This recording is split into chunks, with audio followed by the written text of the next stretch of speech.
Halo, jumpa lagi di Soccer Lover yang selalu menyajikan informasi menarik dari dalam maupun luar lapangan hijau. Soccer People ini memasuki pekan ke-29 BRI Liga 1, keseruan terjadi di papan atas klasemen ya. Jadi emang Persib Bandung ini masih belum terkejar, dia berselisih 8 poin dengan Dewa United yang berada di posisi kedua.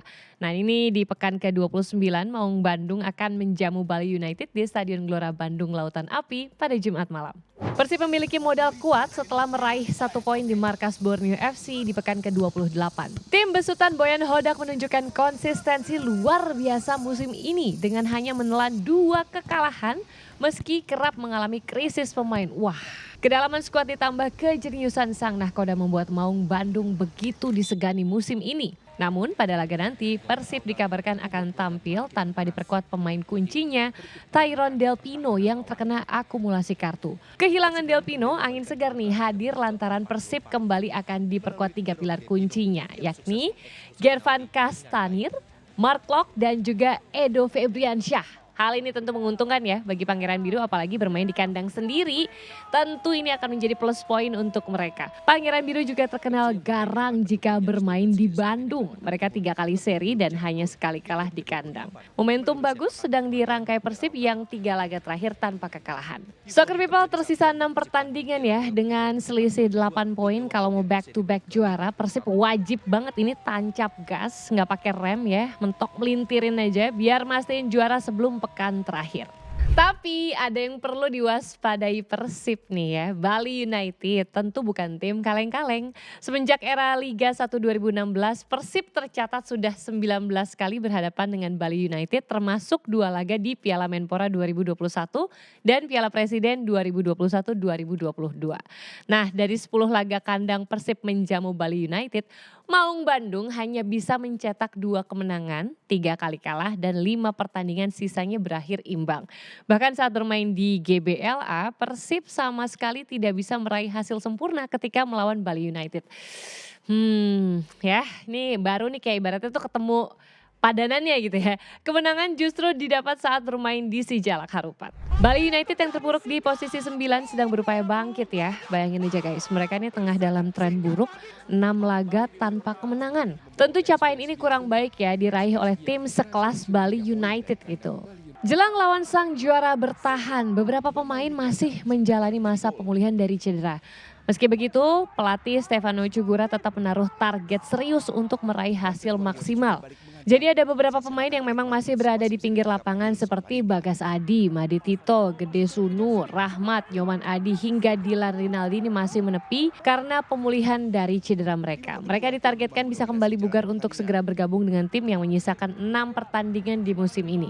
Kehadiran para pemain tersebut diharapkan mampu mengangkat performa Serdadu Tridatu yang baru memperoleh 11 kemenangan, 8 imbang dan 9 kekalahan. Kita beralih ke laga lain yang tidak kalah seru ya adalah partai PSS Sleman kontra Dewa United pada Kamis malam. Pada laga ini kedua tim mengusung misi berbeda. PSS yang terdampar di dasar klasemen membutuhkan tambahan poin untuk terbebas dari jerat degradasi. Sementara Dewa United bertekad mengejar sang pemuncak klasemen Persib Bandung. Pertandingan ini menjadi sangat spesial untuk PSS Sleman karena untuk pertama kalinya akan bermain kembali di Stadion Maguwo Harjo setelah direnovasi. Namun kabar buruk mengintai tim Super Elang Jawa yang akan bermain tanpa Nicolao Cardoso yang terkena akumulasi kartu kuning. Absennya Nicolao tentu menjadi kerugian sendiri bagi PSS. Nicolao cukup menjadi andalan di sektor pemain depan, dia mencatatkan 6 gol dan 2 assist dan menjadi top scorer kedua PSS di bawah Gustavo Trocantis dengan perolehan 11 gol. Kerugian bagi PSS juga bertambah karena efek dari bek kirinya, andalannya. Ini ada Abdul Lestalupu yang diragukan tampil karena mengalami cedera dalam sesi latihan. Di sisi lain pelatih Peter Huistra ini memastikan beberapa pemain yang sebelumnya absen bakal bisa tampil seperti Betinho, Ivananda yang sebelumnya terkena akumulasi kartu juga dikabarkan mudah-mudahan sih nanti kita akan bisa lihat dia bermain ya. Menjamu Dewa United diharapkan menjadi momentum kebangkitan PSS. Pelatih berpaspor Belanda itu bertekad bangkit. Mengingat PSS sebelumnya mencatatkan 2 kekalahan berurutan dan posisinya ini juga cukup sulit ya. Yakni di juru kunci klasemen.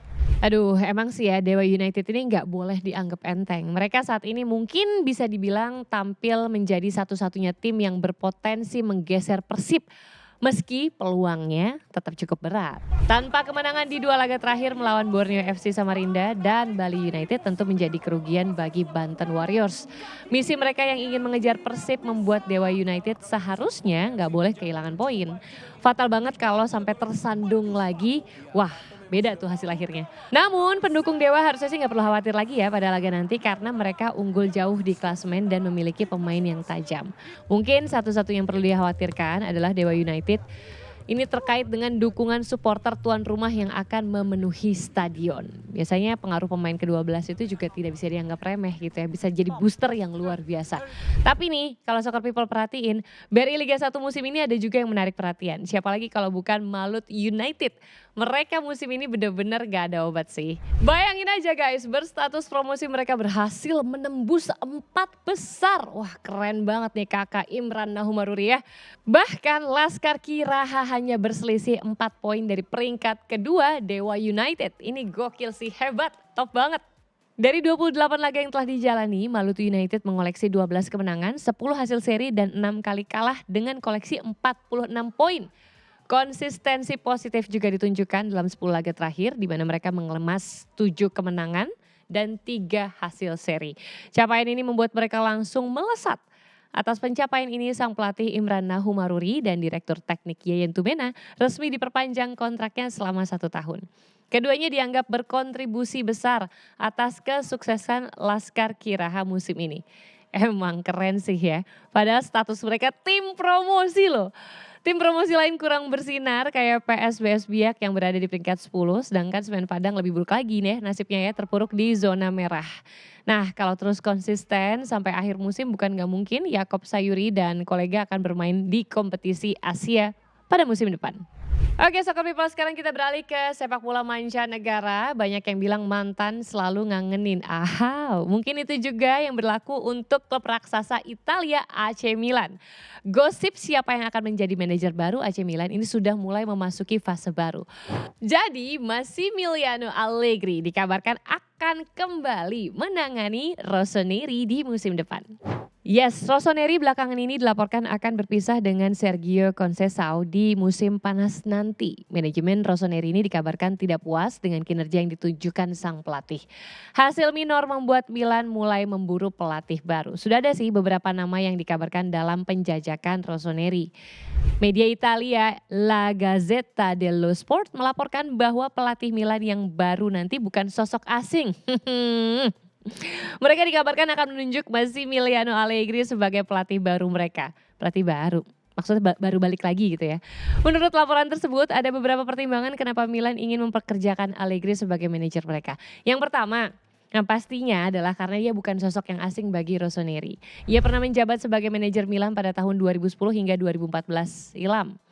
Pada saat itu ia membawa Milan memenangkan gelar Serie A dan Supercoppa Italiana di musim 2010-2011 hingga ia dianggap seperti mengerti banget lah ya gitu ya, baik seluk-beluknya Milan seperti apa.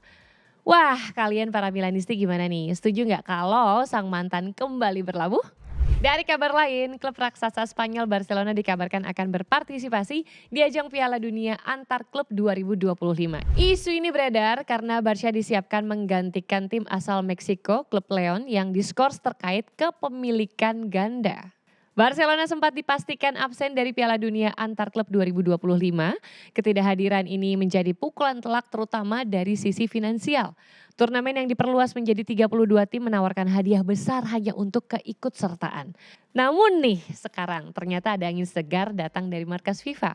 FIFA kabarnya sedang mempertimbangkan untuk mengundang Barcelona ke turnamen. Hal ini muncul setelah klub Leon dari Meksiko diskors. Klub Leon ini terkena sanksi karena pelanggaran aturan kepemilikan ganda klub. Jadi grup Pachuca pemilik Leon juga memiliki CF Pachuca yang lolos ke turnamen. Nah selanjutnya kalau ini ada yang unik nih ya, saat laga perempat final Liga Champions Eropa ketika Aston Villa ini menjamu PSG di Via Park Stadium. Bayangin aja ya, suasana hikmat yang seharusnya diiringi anthem Liga Champions ini berubah canggung karena panitia salah memutar lagu. Mereka malah memutar musik kompetisi Liga Eropa, bagus bukan lagu ulang tahun ya, yang satu kasta di bawah Liga Champions. Jadi para pemain pun terlihat kebingungan dan kaget. Nggak cuma itu, para penonton juga bereaksi dengan siulan dan sorakan kecewa. Untungnya kekecewaan penonton agak terobati lah ya dengan skor yang dibilang tuh menghibur lah gitu ya. 3-2, seru gitu pertandingannya untuk ditonton gitu ya. Keunggulan ini untuk tuan rumah ya meski akhirnya mereka tetap gagal lolos karena kalah agregat. Soccer People, itu dia ya tadi informasi yang akan sekaligus menutup perjumpaan kita di Soccer Lover. Kita akan jumpa lagi lain waktu, jangan lupa selalu sehat, tetap bahagia. Dadah!